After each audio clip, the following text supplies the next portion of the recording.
Bismillahirrahmanirrahim. Assalamualaikum warahmatullahi wabarakatuh. Sebagaimana kita ketahui bersama, kita semuanya ini orang-orang yang beragama Islam.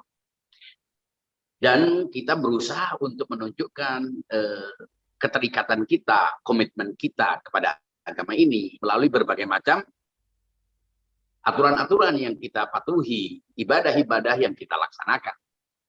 Tapi kita juga tidak bisa menutup mata bahwa terjadi beragam pandangan yang berbeda-beda mengatasnamakan Islam. Semuanya merasa beragama Islam. Dan semua pemahaman, opini, persepsi yang berkembang di tengah masyarakat Muslim dan masyarakat beragama ini semuanya diklaim sebagai bagian dari ajaran Islam. Nah, bagaimana kita, terutama kalangan muda, melihat persoalan ini? Apa yang harus kita lakukan? Dengan beragam pandangan yang berbeda-beda, dengan beragam persepsi yang kadang saling bertentangan, bahkan menimbulkan konflik di sana-sini antara sesama agama atau antar penganut agama yang berbeda-beda. Apakah memang agama ini memang tidak jelas dan seperti pasar, seperti toko yang setiap orang mengambil barang sendiri-sendiri, ataukah ia punya panduan sehingga ia berlaku sebagai sebuah norma yang general, yang berlaku bagi setiap individu, sehingga terlihat ia sebuah konsep yang padu, yang bisa menyeragamkan masyarakat dalam perilaku sebagai sebuah arahan. Apakah memang agama ini datang terpecah-pecah sebagai sebuah hamparan persepsi yang berbeda-beda, ataukah ia sebuah aturan? Ini pertama persoalannya. Karena tidak sedikit, karena kita tidak punya banyak waktu untuk mempelajari berbagai macam ajaran-ajaran agama. Terutama anak-anak muda yang sibuk sekolah, belajar, kuliah, dengan semua persoalan-persoalannya. Tapi pada saat yang sama harus menjalani agama, mengikuti aturan agama. Tapi agama yang hadir di tengah kita kadang cenderung tidak logis, atau kontraproduktif, atau bertentangan dengan nilai-nilai kemanusiaan dan lain sebagainya. Nah, bagaimana tugas kita? Apakah kita tutup mata, tutup telinga, tutup akal, kemudian kita menjalani saja sementara kita punya pertanyaan-pertanyaan yang banyak tentang kehidupan kita? Apakah agama menjadi solusi ataukah dia sebetulnya adalah salah satu dari problem yang kita hadapi? Justru pangkal dari semua masalah adalah karena ketidakjelasan ajaran agama tentang banyak hal. Salah satu yang berkembang misalnya, kita sering dengar bahwa masyarakat umumnya menganggap bahwa Tuhan itu telah menentukan jodoh, Tuhan itu telah menentukan rezeki, Tuhan itu telah menetapkan umur. Nah, bagaimana?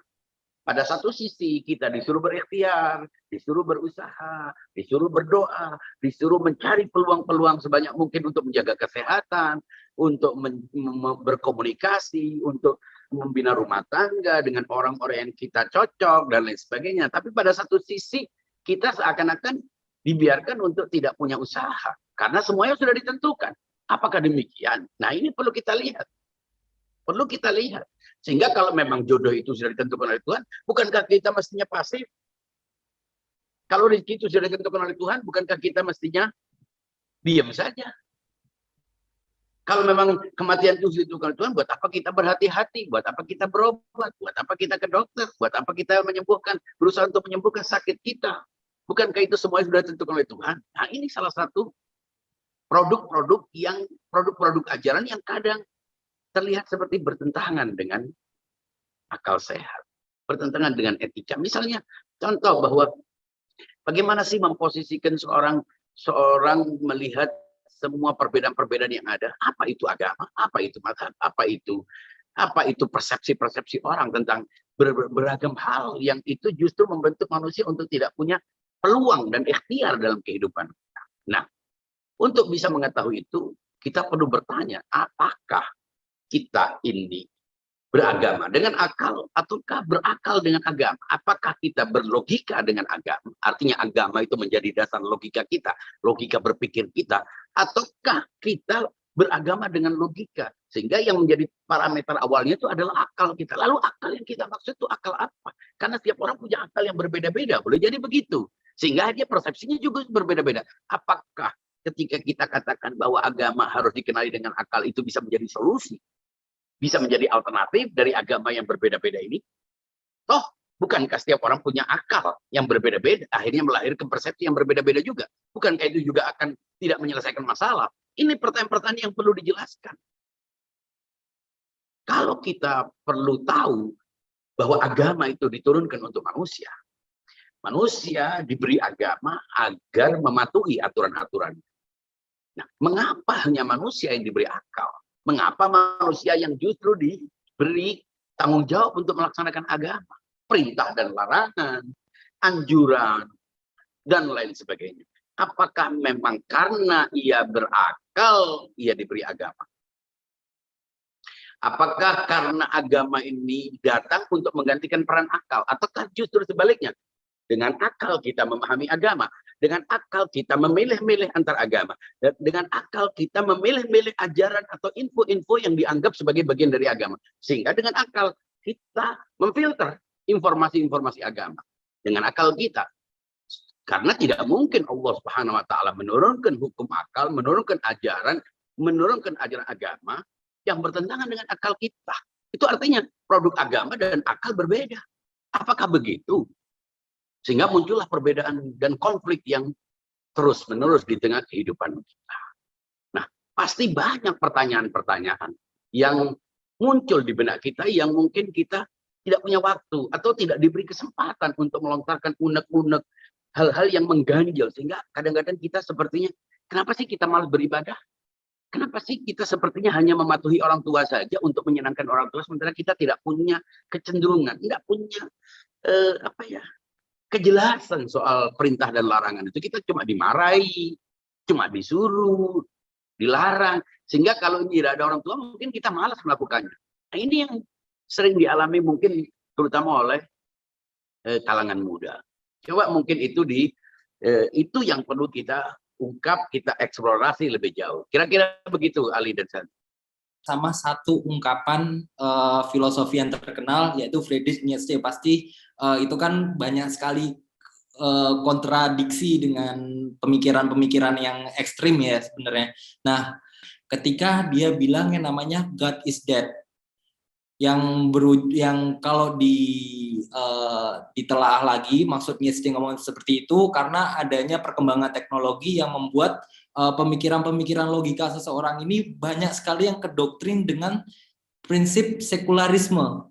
Jadi mereka tidak ingin mengetahui Tuhan karena semakin berkembang teknologi, jawaban-jawaban tentang asal munculnya alam semesta, asal munculnya tentang apapun itu berdasarkan hal yang bersifat materialisme.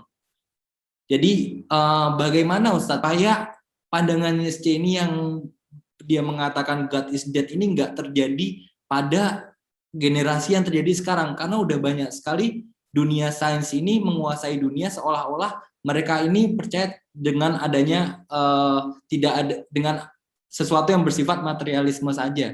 Begitu Ustadz. Jawabannya apa?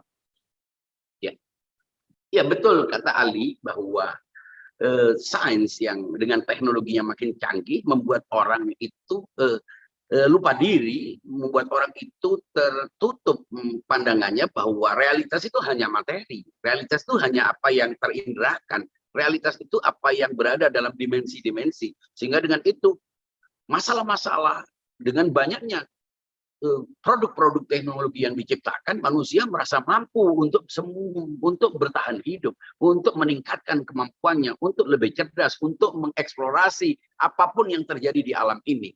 Dan mereka merasa sudah bisa menjelajahi angkasa, mereka katanya ke bulan, mereka bahkan bisa mengukur kecepatan cahaya, mereka bisa mengukur jarak antara bumi dan planet dan matahari, bisa mengukur sejauh mana luasnya bumi dan seterusnya. Itu semuanya karena seperti saya katakan begini, Ali dan Sano, coba pikirkan ya, renungkan apa yang saya katakan. Manusia itu karena dia sejak lahir, sebagaimana kita semuanya, itu mata, telinga, hidung, semua fungsi sensorik dalam tubuhnya itu hanya menangkap hal-hal yang memang terindrakan.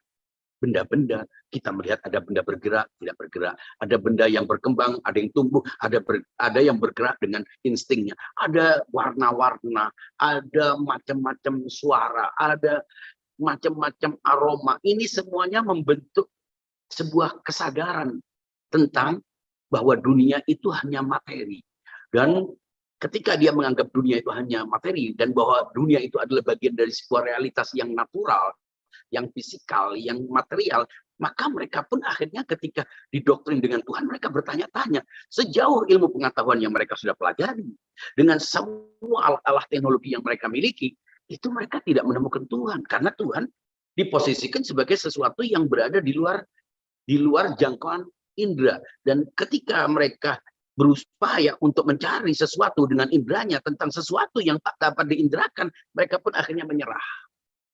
Disitulah mereka, meskipun mereka sepertinya bertuhan, sepertinya mereka menyesuaikan diri, beradaptasi dengan lingkungannya yang meyakini adanya Tuhan, adanya agama, tapi perilakunya mencerminkan bahwa dia sebetulnya tidak percaya. Mengapa? Nah, buat apa? Bagaimana mereka bisa mempercayai sesuatu dalam ruang ini yang tidak mestinya berada dalam ruang? Disitulah orang akhirnya berimajinasi tentang Tuhan, berimajinasi tentang agama. Dan agama diposisikan hanya sebagai sebuah doktrin yang tidak punya dasar. Mungkin pada saat-saat tertentu dia mempercayainya sebagai bagian dari menyelesaikan problem-problem psikologis, kegelisahan, tapi ia tidak benar-benar memberikan sebuah jawaban yang jelas tentang realitas, tentang kausalitas, tentang alam semesta, yang semuanya itu nanti akan terlihat dalam perilaku ketika dia sudah makin jauh pandangannya tentang materi, tentang materialisme ini, maka itu akan membuatnya dengan mudah meninggalkan agama. Dia menjadi orang yang menjadi orang yang pesimis terhadap ajaran agama, dan perlahan-lahan dia mungkin menjadi agnostik. Tidak sedikit Ali, anak-anak yang seusia Ali, yang punya pendidikan, yang mengenyam pendidikan, yang punya kecerdasan, akhirnya karena tidak bisa menemukan jawaban-jawaban saintifik tentang alam, tentang Tuhan, tentang eksistensi, akhirnya mengaku agnostik. Kita sudah pernah bahas. Dan sebagian juga menyatakan dirinya sebagai ateis. Ya, tapi yang tidak menyatakan juga lebih banyak mungkin. Dan itu terus menggerogoti generasi muda kita. Iya, terus pertanyaan, maksudnya mau nanggapin aja. Jadi kalau misalnya kita mau mempelajari atau memperdalam soal tentang agama itu, basis apa sih yang kita perluin supaya kita itu, contoh nih, banyak sekali yang mempelajari agama itu bukannya semakin percaya tentang sesuatu yang bersifat secara agama ya, tetapi mereka itu belajar malah semakin percaya dengan keagnostikan atau ke materialismenya itu ke arah sana malah ranahnya. Jadi mereka tuh belajar tanpa ada basis. Jadi pertanyaan, basis apa yang kita perluin supaya kita tuh ketika belajar lebih dalam tentang agama kita nggak nyebrang gitu, Ustaz. Ya, begini Ali, orang yang generasi muda itu dihadapkan pada dua pilihan yang sama-sama ekstrim. Mereka yang terlanjur berpikir saintifik akhirnya menjadi agnostik, menjadi ateis, menjadi tidak peduli terhadap agama, mungkin menjadi hedonis dan lain sebagainya. Sekelompok lain karena menganggap bahwa agama itu di luar sains, di luar knowledge, di luar logika, di luar nalar, tapi mereka merasa harus bertuhan, akhirnya bertuhan dengan cara yang irasional. Disinilah ada dua falasi ekstremisme saintifik dan falasi ekstremisme doktrinal yang akhirnya justru menimbulkan dua polar. Makanya kita lihat generasi muda, kalau dia tidak hedonis, dia menjadi ekstremis. Banyak yang terpapar oleh konsep-konsep ekstrim, agama yang intoleran dan lain sebagainya. Nah, bagaimana cara menyeimbangkan?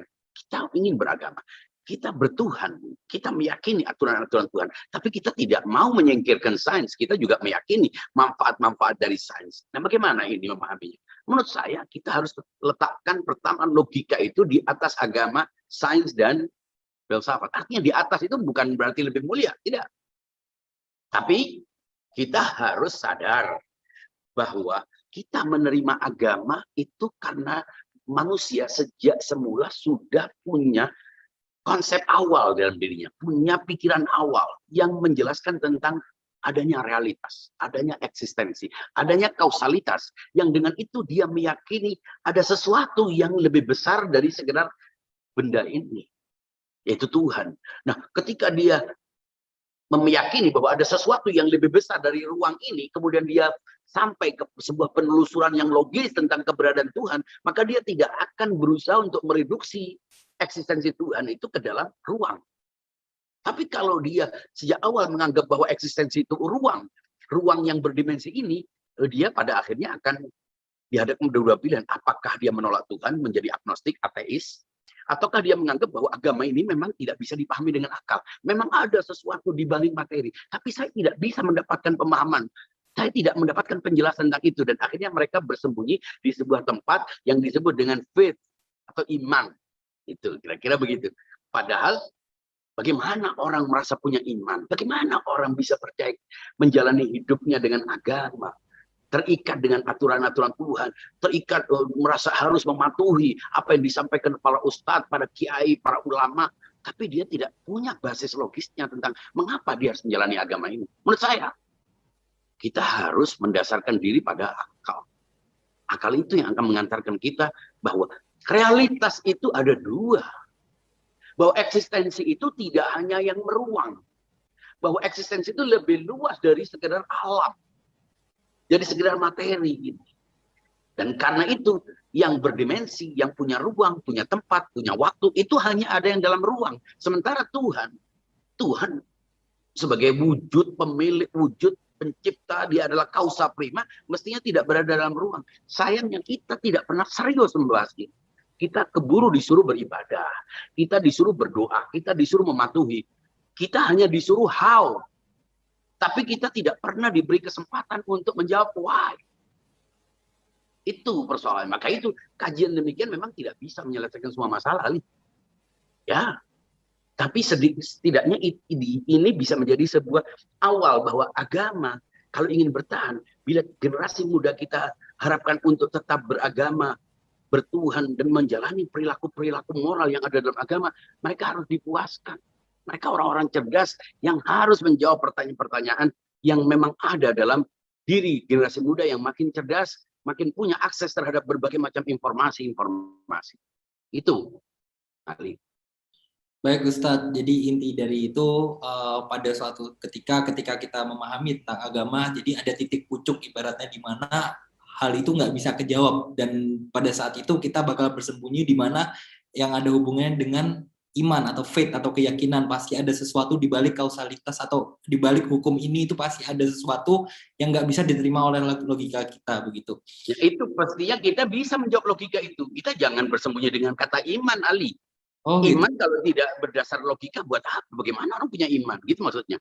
Artinya tetap saja kita tidak bisa meliburkan akal untuk bisa menjalani agama. Justru kita menjalani agama, kita kalau patuh kepada hukum-hukum matematika, itu karena apa? Karena ada dasar logisnya aksiomatik. 2 dikali 2 sama dengan 4. Orang bisa menerima itu. Nah, bagaimana dasar-dasar eksistensi itu bisa sejelas 2 dikali 2 sama dengan 4? Kalau tidak, ya orang akan meraba-raba.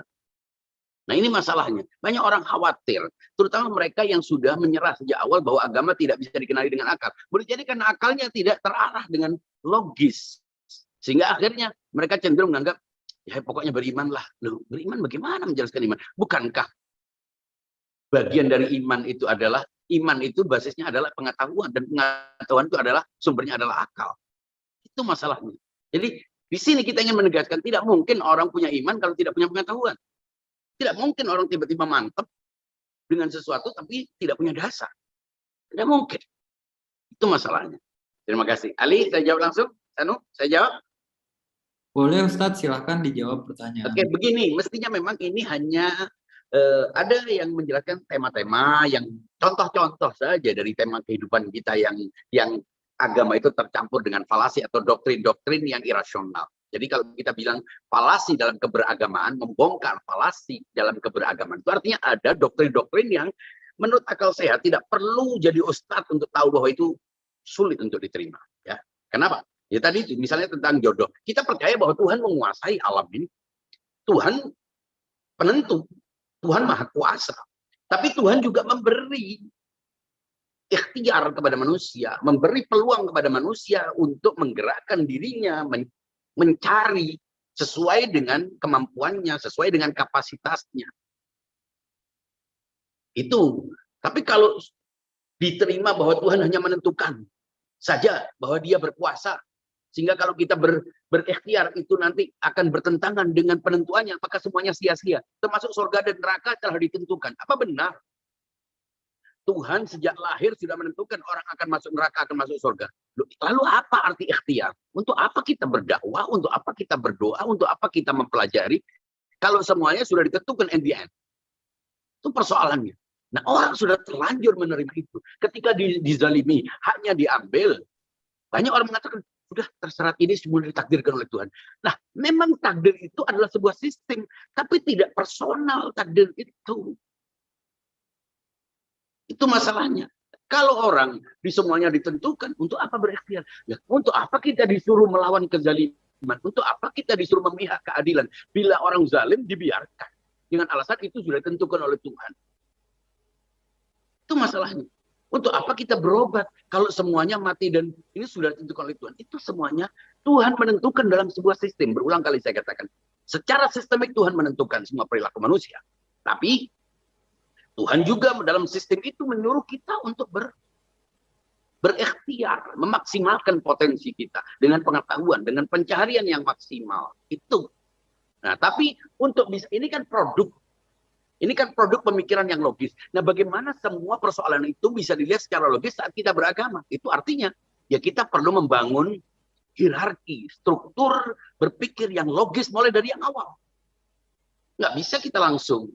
Memang terlihat seperti mengejutkan, tapi kalau kita pahami, nanti kalau dalam kelanjutan dari program Ramadan Cerdas kita membuka kuliah misalnya tentang pandangan dunia realitas, tentang realitas, bagaimana sih kita memahami realitas, kita bongkar semuanya, tidak sedang berfilsafat, tapi cukup bagaimana itu menjadi sebuah pandangan dunia, bekal kita untuk berbicara, disitulah kita berbicara tentang Tuhan, bagaimana kita ada, Tuhan ada, bagaimana kita, kau di situ, aku di sini. Bagaimana posisi kita secara eksistensial dengan Tuhan itu harus diselesaikan. Jangan kemudian kita menyerah. Jangan juga karena kita cenderung, terutama anak muda-muda, cenderung mengkonsumsi hal-hal file-file pikiran yang tidak terlalu penting. Itu persoalannya. Maukah kita melangkah? Tentu harus dikemas dengan cara yang sesuai dengan atmosfer, dengan gaya anak muda. Maka itu kita perlu melibatkan anak muda-muda dalam program untuk membangun sebuah tren pemikiran alternatif yang menghidupkan, bukan yang membuat orang menjadi fatalis, bukan membuat orang itu menjadi tersingkir, tersudut. Misalnya anak muda, kan biasa itu dalam hukum agama, kalau ayah itu pasti benar, kalau anak itu pasti salah, sehingga yang dilarang selalu itu yang diperingatkan anak, jangan durhaka, jangan durhaka. Bagaimana posisi memahami ayah dan anak? Apa hak-hak anak? Bagaimana anak itu diposisikan? Apakah anak itu properti ayah? Ataukah anak adalah manusia dengan independensinya, dengan hak-hak privatnya? Itu semua perlu dilihat. Kita tidak bisa menyelesaikan semuanya jadi langsung dalam sekejap. Bagaimana itu? Pertama, kita harus membangun logika eksistensi. Itu satu. Kedua, kita membangun logika ketuhanan. Turunan kedua. Kemudian kita membangun logika kemakhlukan, alam. Logika kosmologi. Alam ini bagaimana kita menjelaskan? Di situ kita akan mempersoalkan, kita akan mempertanyakan tentang sains, empirisisme, dan lain sebagainya. Bagaimana sih? Sejauh mana kebenaran sains dalam mengungkap realitas? Ternyata banyak bolong-bolongnya. Ternyata banyak probabilitasnya yang membuat kita akhirnya mundur. Awalnya kita anggap sebagai eksak. Teori-teori Isaac Newton, Einstein, dan seterusnya. Itu dulu awalnya kita anggap sebagai sesuatu yang pasti. Bahkan sekarang orang mempertanyakan apa benar manusia itu pernah naik ke bulan. Orang lagi sekarang memperdebatkan tentang bumi bundar, bumi globe, atau bumi itu flat. Itu juga mulai muncul. Ini yang membuat kita bertanya-tanya. Bagaimana supaya bisa memahami itu. Setelah itu, dalam alam ini kita perlu memahami logika kemanusiaan. Ada sebuah makhluk di kosmos, di alam ini bernama manusia. Apa itu manusia? Mulailah kita bongkar sisi inteleknya, sisi jiwanya, sisi raganya. Kemudian kita berbicara tentang apa yang dimaksud dengan manusia. Mengapa manusia? Manusia itu adalah sebuah spesies yang merupakan gabungan dari raga dan jiwa. Jiwa itu apa saja? Fakultas-fakultas jiwa. Sampai akhirnya dia memahami di mana posisi agama. Agama adalah salah satu nilai yang merupakan produk dari nalar manusia. Disitulah kita memahami posisi agama apa. Apakah agama yang menjelaskan semua kebenaran sehingga kita tahu benar dan salah dari agama, ataukah agama itu menjelaskan cara kita menempuh kebenaran. Itu semuanya harus diselesaikan. Kemudian ada ruang agama yang relatif, agama yang subjektif, agama yang merupakan produk dari persepsi, dan kita memahami agama sebagai sesuatu yang mutlak, sebagai wahyu. Bagaimana kita memposisikan diri? Sampai akhirnya kita menemukan bahwa bertuhan itu berarti meyakini Tuhan sebagai pencipta. Tidak cukup. Tapi meyakini Tuhan sebagai yang otoritatif. Artinya yang punya hak kuasa terhadap manusia. Sebab kalau kita meyakini Tuhan hanya sebagai pencipta, hampir semua orang meyakini Tuhan sebagai pencipta. Tapi cukupkah? Nah, dari situlah muncul konsep tentang otoritas dalam beragama. Setelah kita memahami otoritas dalam agama yang mutlak itu, kita masuk ke dalam agama yang relatif ini, dalam bentuk apa? Karena kita semuanya relatif, karena kita semua subjektif, lalu berarti agama itu menjadi hak setiap orang untuk menafsirkan. Tidak. Sebagaimana sains juga. Ada asas kompetensi yang membangun hak orang untuk bisa memberikan pandangannya. Tapi dalam situasi ketika masyarakat memahami agama dengan pandangan yang berbeda-beda, akhirnya agama menjadi kotak syarat. Kita tidak akan pernah mendapatkan sebuah pandangan yang general tentang agama. Setiap pandangan agama pasti akan berbeda dengan pandangan masyarakat lain. Sehingga akhirnya membuat orang-orang, loh, kalau sains aja lebih rapi, kenapa agama terlihat semrawut? Bukankah agama justru menjadi solusi bagi kehidupan? Mengapa agama itu hanya diceramahkan dalam bentuk perintah dan larangan? Mana solusi-solusi konkret yang bisa menyelesaikan masalah masyarakat? Dalam kasus-kasus transgender dan lain sebagainya, kita cenderung melihat bahwa agama itu sangat kaku, tidak memberikan solusi. Nah, apakah itu agama atau tidak? Bagaimana menyelesaikan problem dalam rumah tangga yang jadi akibat mindset jodoh, akibat mindset bahwa semua itu sudah ditentukan oleh Tuhan, akhirnya banyak terjadi kehancuran rumah tangga. Ini yang perlu yang perlu dikaji, tapi tidak bisa diselesaikan semuanya dalam sekejap. Karena itu apa yang disampaikan oleh Bang Z tadi, ini bisa menjadi sebuah tren baru, gerakan baru, asal dengan partisipasi semua pihak untuk membangun kemudian dalam beragam sebuah kerja kolektif untuk bisa menandingi pandangan-pandangan yang sangat bertentangan dengan akal, tapi mengatasnamakan agama. Lihat saja orang-orang yang itu kemarin di India, hanya karena pemahaman tentang agama yang begitu doktrinal, orang berebut untuk merayakan agama tanpa memperhatikan akal. Akal itu kan menganjurkan kita untuk waspada. Dalam situasi-situasi sulit kita harus mengundur. Jangan hanya karena itu perintah agama atau ritual agama, akhirnya aspek-aspek logis tentang kesehatan, tentang kewaspadaan, itu diabaikan. Sampai akhirnya terjadilah gelombang besar COVID. Yang terjadi di Israel juga begitu. Upacara keagamaan mengabaikan anjuran-anjuran kesehatan yang logis. Sampai akhirnya COVID juga meledak. Itu semuanya harus diperhatikan. Orang lebih perhatian soal hal-hal yang sebetulnya bisa ditunda atau bisa dilakukan di rumah, tapi rela untuk melakukan sholat dengan alasan agama di tempat-tempat yang terbuka. Dengan alasan bahwa agama, orang yang beribadah, orang yang soleh, orang yang taat beragama, pasti tidak terkena COVID. Dari mana itu pandang? Inilah yang membuat kita akhirnya justru melihat, loh, kok agama bertentangan dengan akal sehat? Padahal bukan agama yang bertentangan dengan akal sehat. Pemahaman kita yang sederhana, yang mengabaikan akal sehat, itulah yang membuat kita akhirnya beragama dengan cara yang membuat orang berakal malu untuk beragama. Nah, seperti yang Bang Zaid katakan, apakah kalau kita menggunakan akal dan beragama berarti semuanya harus dipahami dengan agama? Tidak. Agama mengantarkan kita kepada asas otoritas, asas kompetensi. Sehingga kalau kita tidak punya otoritas, kita tidak punya kesucian, ya kita tidak dalam posisi itu. Tapi dengan memahami asas otoritas, justru kita akan merujuk kepada orang yang otoritatif. Nah, ketika sudah sampai kepada pihak yang otoritatif, yang memenuhi kriteria-kriteria keunggulan dalam menyampaikan agama, nah baru kita mematuhi. Dan waktu itu kita tidak menggunakan akal lagi. Maka dari itu, ada agama yang diwahyukan, ada agama yang disampaikan oleh Nabi dan orang-orang suci, ada agama yang ditafsirkan oleh siapa? Ulama-ulama yang punya kompetensi. Bukan asal orang mengklaim dirinya ulama atau karena dianggap ulama, tapi benar-benar mematuhi syarat-syarat ketakwaan, syarat-syarat keilmuan. Dan itu bisa dilihat dengan kriteria-kriteria yang jelas dalam masyarakat kita. Jadi tidak mudah kita kemudian terjerumus oleh pandangan-pandangan yang salahnya karena kita melihat siapa yang menyampaikannya. Itu salah satu bentuk falasi dalam beragama. Jadi ukuran kebenarannya karena orangnya dikenal ulama. Siapa yang mengenal dia? Apa ukurannya? Apakah dia lulus, dia memang lulus ujian, dia teruji, memiliki kualifikasi atau tidak? Kita tidak tahu. Hanya karena orang menyampaikan begitu. Coba kalau dunia Sain Ali. Bisa orang sembarangan ngomong? Nggak bisa. Dia harus punya kualifikasi, punya keunggulan, dan lain sebagainya. Jadi memang perlu kerja keras untuk kembali menata cara beragama yang logis. Karena orang itu sudah cenderung malah menyerahkan berpikirnya ke orang, ke ulama, ke agamawan, ke orang-orang yang tertentu yang dianggap sudah memiliki pemahaman. Padahal beragama itu adalah tanggung jawab individu. Karena memang kesannya rumit, Ustaz. Tidak rumit sebetulnya, hanya karena kita lama tidak menggunakan itu. Sebetulnya justru yang lebih rumit. Sekarang bandingkan ya, Pak Z, orang ceramah membawa ayat suci Al-Quran. Dalam hadis ini misalnya 2 dikali 2 sama dengan 7, dan itu diriwayatkan Al-Bukhari ini itu misalnya.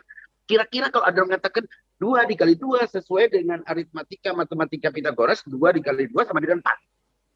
Kira-kira orang lebih menerima mana? Tadi saya uji di kelas S2, ada orang masih baru matrikulasi. Saya tanya, yang mana yang Anda benar? Andaikan Anda tidak tahu.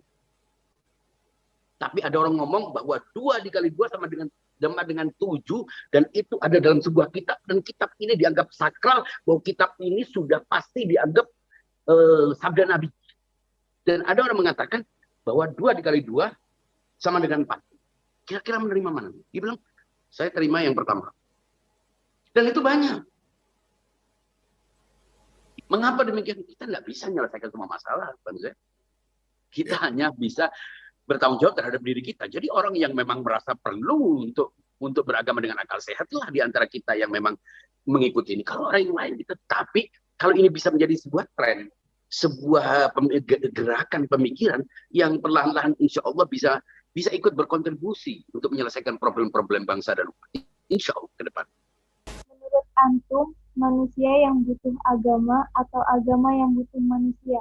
Kenapa kita perlu memuaskan keyakinan seseorang? Kenapa kita perlu berlogika dalam agama? Padahal tanpa agama kita tetap bisa berlogika.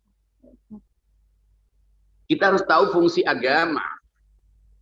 Kita harus tahu fungsi agama. Agama itu untuk apa? Akal untuk apa? Maka itu jangan dipertentangkan. Banyak orang mempertentangkan. Akal itu sejak awal adalah agama sebetulnya. Jadi agama yang ada pada setiap orang, yang orang tidak perlu diajari, itu namanya agama fitrah, ada agama akal sehat. Apa? Tentang mulianya kebaikan. Tentang mulianya kesempurnaan. Bahwa orang harus mencari kesempurnaan. Jangankan kita, binatang pun menuju kesempurnaan. Artinya baik dan buruk itu adalah kesempurnaan. Baik itu adalah kesempurnaan. Benar itu adalah kesempurnaan. Lawannya buruk dan salah itu adalah ketidaksempurnaan. Indah itu sempurna. Rapi itu baik.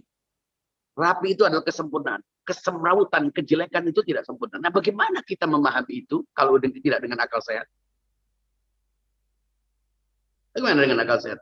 Nah, dengan akal sehat, kita justru, itu adalah kesempurnaan. Dan akhirnya dengan akal sehat kita memahami tidak mungkin Tuhan membiarkan setelah menciptakan manusia dengan keunikannya tiba-tiba dibiarkan begitu saja. Tidak mungkin. Pasti tujuannya adalah mencapai kesempurnaan. Bagaimana supaya manusia tahu cara menyempurna? Bahwa baik itu mulia, ya. Tapi bagaimana cara menjadi baik? Bahwa manusia harus menghamba, bahwa manusia itu harus bergantung kepada Tuhannya. Ya. Tapi bagaimana cara mengekspresikan kebergantungannya kepada Tuhan, itu perlu agama. Jadi agama itu menjelaskan cara. Tapi logikanya membangun kesadaran tentang pentingnya beragama. Gitu. Jadi tidak selesai dengan logika. Logika abstrak, menjelaskan baik dan buruk. Tapi cara menjadi baik itu apa? Bagaimana cara bahwa menghamba kepada Tuhan itu baik, akal. Tapi cara yang menghamba yang benar itu bagaimana? Tuhan yang harus menjelaskan. Lalu apa? Melalui nabinya. Apa itu? Agama, ajaran agama. Jadi agama itu sebuah konsekuensi logis dari berakal, bukan bertentangan. Baik Ustadz, berhubung ada beberapa yang raise hand dan ada beberapa di kolom chat, jadi saya akan bacakan dulu yang merupakan pertanyaan pertama ini dari Nurul Hal. Jadi pertanyaannya masih di seputaran tema malam kita sekarang. Jadi pertanyaannya adalah, salam Ustadz, mau tanya, gimana menurut Antum Ustadz terkait suatu pandangan dari Barat bahwa sebenarnya agama ini bencana? Karena faktanya agama ini senantiasa membuat perpecahan dan pertumpahan darah. Bahkan beberapa ajarannya di luar nalar manusia atau akal manusia. Akibatnya, agama ini dipandang kemunduran akal manusia. Padahal, manusia ini diberikan akal dan cukup dengan akal manusia ini dapat mengetahui baik dan buruk, mengetahui kepastian hancurnya semesta, menyadari sesuatu nilai dan buruk. Itu sudah terjawab tadi, Ali. Oh. Oke. Next pertanyaannya dari Mulyadi. Salam Ustadz, Ana mau bertanya, bagaimana kita menyikapinya sebuah pemikiran yang falasi karena banyak ustadz-ustadz yang membahas hadis, kemudian tafsirannya tidak logis, apakah itu disebut falasi? Kenapa saya bertanya seperti ini? Karena saya melihat mereka beragama karena ketakutan, bukan kenyamanan ketika beragama. Begitu Ustadz, silahkan dijawab.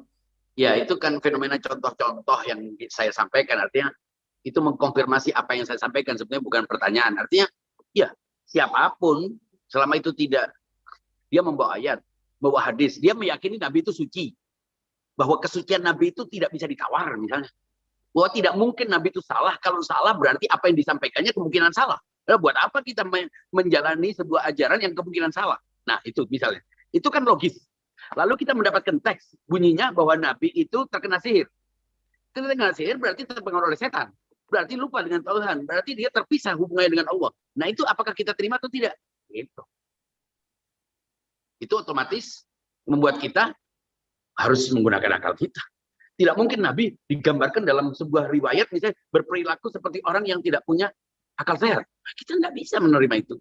Kenapa? Karena kita lebih mengutamakan prinsip akal sehat yang mengatakan bahwa Nabi itu suci. Dan apa yang dilakukannya semuanya ada keteladanan. Sehingga semua cerita, semua info yang bertentangan dengan prinsip kesucian Nabi itu akan kita tolak. Siapapun yang menyampaikannya. Ustadz seberapa banyak pun yang menyampaikannya. Nah itu. Tapi faktanya kan tidak. Orang itu merasa mendapatkan penjelasan-penjelasan, info-info yang bertentangan dengan prinsip agamanya. Nah, orang akhirnya mencibir agama kita. Jangan lupa, sebagian orang yang menghina agama kita bukan asal ngomong. Sebagian karena teks-teks yang ada dalam riwayat kita. Sebagian juga memuat anjuran-anjuran kebencian yang dimunculkan begitu saja, disampaikan begitu saja, tanpa penafsiran yang logis. Sehingga terkesan seperti memang agama ini menyuruh orang untuk agresif, melakukan kekerasan, dan lain sebagainya. Dari situ, kalau dengan akal sehat, agama bisa dipertahankan. Tapi tanpa akal sehat, agama justru menjadi petaka. Banyak orang dibunuh karena agama. Banyak orang melakukan tindakan-tindakan yang sadis dengan alasan agama, sebagaimana kita lihat dalam kehidupan sosial kita sekarang ini. Langsung Ali ya, saya jawab ya. Seperti saya katakan bahwa kita ini tidak akan pernah mendapatkan penjelasan agama semutlak yang disampaikan oleh Tuhan kepada Nabi dan Nabi kepada orang-orang yang suci yang bertugas mengawal agama. Mereka yang mewakili, mereka yang menjaga agama kemutlakan. Tapi yang agama yang kita miliki itu, gradasi dari kemutlakan itu adalah persepsi-persepsi kita. Nah, bagaimana mengukur kebenaran agama persepsi kita ini? Itu dengan logika. Nah, kalau tidak ada juri di antara penafsiran yang kacau ini, akhirnya justru kita terjerumus dalam penafsiran yang justru tidak logis. Nah, adanya orang yang menolak itu tidak berarti ini tidak logis. Kalau ada orang menolak, justru akan terlihat. Justru dalam penafsiran-penafsiran, dalam kontestasi penafsiran itu, pasti ada juri, ada parameter yang jelas. Nah, kalau parameternya, kalau setiap orang mengukur penafsirannya dengan mengukur dirinya terhadap penafsiran orang lain, itu yang justru terjadi konflik. Nah, sekarang ketika ada sebagian tidak menggunakan penafsiran yang logis, yang lain menggunakan penafsiran yang logis, yang terjadi adalah konflik. Nah, bagaimana dialog itu dibangun? Bagaimana pandangan-pandangan ini dikomunikasikan secara baik. Agar orang-orang itu tersadarkan. Kalau Anda cinta agama ini, kalau Anda merasa agama ini harus dilindungi, tidak dicemooh, tidak dibenci, tidak ditanggalkan oleh orang, kita justru harus menggambarkan bahwa agama ini relevan, berlaku untuk sepanjang masa, memberikan solusi untuk umat manusia. Dan itu apa? Itu bukan karena doktrin, tapi karena memang itu mendarat di akal setiap manusia yang berakal sehat, yang waras, yang menggunakan logika. Maka itu akal saja tidak cukup. Dia perlu berlogika. Logika adalah, akal adalah alat berpikir. Logika adalah aturan, tutorialnya, manualnya, supaya orang tidak sekedar berakal saja, menggunakan akalnya, tapi ternyata falasi adalah produk penggunaan aturan yang saya maksud. Nah, apakah akan ada yang menolak? Itu akan terjadi, dan itu bukan bagian dari persoalan. Kenapa? Kita tidak bisa mengukur kebenaran itu dengan orang lain. Karena diterima oleh orang lain berarti benar. Itu juga tidak akan pernah terjadi. Karena kita bertanggung jawab terhadap keyakinan kita. Mungkin kita ini melakukan keyakinan itu tidak hanya dibatasi agama ya. Kita pun kalau mau minum kopi, kita harus yakin dulu itu kopi. Per detik kita terus berpindah dari afirmasi ke negasi. Karena itu fungsi akal. Jadi jangan pernah membatasi makna keyakinan itu terhadap masalah-masalah yang bersifat keagamaan atau ketuhanan. Semua yang kita lakukan adalah proses dari afirmasi negasi. Itu semuanya adalah thinking. Kita tidak pernah berhenti untuk berpikir. Kecuali kalau tidur. Itu pun proses berpikirnya terjadi di luar kesadaran kita yang disebut dengan mimpi, sehingga muncullah gambar-gambar di luar kontrol kita. Jadi sebetulnya disebut manusia justru karena berpikir, dan berpikir itulah yang melahirkan keyakinan, afirmasi dan negasi. Jadi tidak mungkin manusia kecuali ketika sudah dalam keranda. Tapi ya berhenti berpikir. Ya, oke, baik Ustadz. Tapi yang terjadi pada sains itu dia melakukan sebuah evaluasi terhadap jenis pengetahuan, Ustadz. Dan agama sebagai sesuatu yang diyakini itu dieliminasi kayak gitu loh dari kerangka sains padahal. Iya, makanya kita harus letakkan agama itu bukan bagian yang bertentangan dengan sains. Sains punya logika induksi, agama dengan akal punya logika deduksi. Tapi kalau akal, tadi kan saya katakan ada agama yang tanpa akal. Nah ini yang justru itu yang membuat orang menjadi ekstremis, menjadi orang sangat saintifik justru, ataukah anti agama sama sekali. Kita tidak ingin itu. Kita mempercayai bahwa manusia dengan akalnya punya metode dalam deduksi, melahirkan dari konsep-konsep yang abstrak untuk memahami konsep-konsep yang partikular. Kita juga dengan akal kita punya logika induksi untuk memahami konsep-konsep yang partikular untuk membangun sebuah konsep-konsep universal yang kita sebut dengan teori. Itu yang terjadi. Kita tidak akan berpindah dari dua logika ini. Jadi pertanyaan seputar linear, pendekatan pemikiran linear dan non-linear, Ustadz. Silahkan dijawab. Ya, ini pertanyaan akan bisa terjawab bila kita sudah punya pandangan yang utuh, komprehensif, dan seragam tentang Tuhan. Ya, baru kita bicara tentang propose Tuhan. Kalau kita belum punya konsepsi utuh tentang eksistensi bahkan. Jadi pertanyaan pertama yang harus dijawab oleh setiap orang itu tentang eksistensi. Karena itu manusia berselisih. Karena inilah yang menimbulkan masalah-masalah. Teori-teori itu akan terjawab bila kita sudah menyelesaikan problem eksistensi ini. Ya, filsafat dibangun karena itu. Puluhan tahun orang membangun itu. Apa itu eksistensi? Apa itu quiditas? Apa itu esensi? Apa itu konsep? Apakah realitas itu konsep kita? Pandangan kita, penilaian kita, konstruksi pikiran kita terhadap realitas? Ataukah realitas itu sendiri sesuatu yang terlepas dari apa yang kita pandang? Ini persoalan. Baru kita mungkin menyelesaikan tujuan Tuhan. Nah, kalau kita mempertanyakan eksistensi Tuhan dari tujuannya, itu absurd. Mengapa? Buat apa kita membicarakan tujuan Tuhan menciptakan sementara kita belum sepakat tentang eksistensi Tuhan? Itu masalahnya. Soal linear atau tidak, itu pembagian-pembagian metodologis yang menurut orang merupakan klasifikasi dalam menjelaskan hubungan Tuhan sebab dengan akibat. Tapi lebih mendasar dari itu eksistensi itu. Kenapa?